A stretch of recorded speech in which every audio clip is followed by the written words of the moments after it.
गाळेगाव परिसरातील धक्कादायक घटना। खराब बटाट्यापासून तयार केले जात आहेत समोसे विक्रेत्याला मनसे कार्यकर्त्यांनी दिला चोप। खराब बटाट्यापासून तयार केले जात आहेत समोसे। कल्याणजवळील मोहणे गाळेगाव परिसरातील धक्कादायक घटना।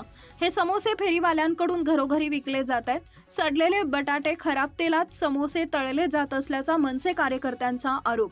समोसे तयार करणाऱ्या व्यक्तीला मनसे कार्यकर्त्यांनी दिला चोप। अशा बटाट्यांपासून समोसे तयार करतो, जीवाशी का खेळतो असा सवाल उपस्थित केलाय। व्हिडिओ काढत केली पोलखोल। व्हिडिओ समोर आल्यानंतर परिसरात खळबळ। जय महाराष्ट्र। माझं नाव विनोद सुरेश पाटील। मी मनसे शाखा अध्यक्ष गाळेगाव विभागाचा, प्रभाग क्रमांक 12।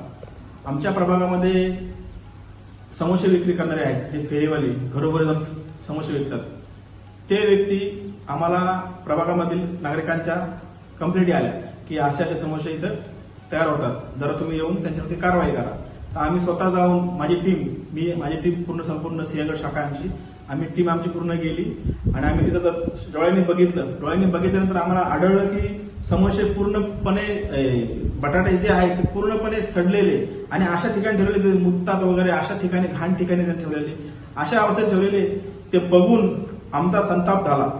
आणि ही एकच टोळी नाहीये, ह्या एका रूम मध्ये हे लोक 4-5 जण असतात। असे कमीत कमी 10-12 रूम तिकडे आहेत, ते भाड्याने घेऊन राहतात आणि अशाच प्रकारे समोसे बनवतात।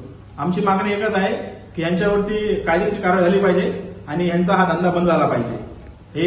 ह्याच्याने पूर्ण इथले जे नागरिक आहेत, जास्त करून जे छोटे मुलं आहेत तेच हे खातात, समोसे खातात आणि लहान मुलांना जास्त करून त्यांना त्रास होणार या गोष्टीचा। मोठा व्यक्ती हा समोसा खात नाही, जास्त करून लहान मुलं खातात आणि लहान मुलांना हा त्रास होऊ नये यासाठी आम्ही ही ऍक्शन घेतलेली आहे। धन्यवाद।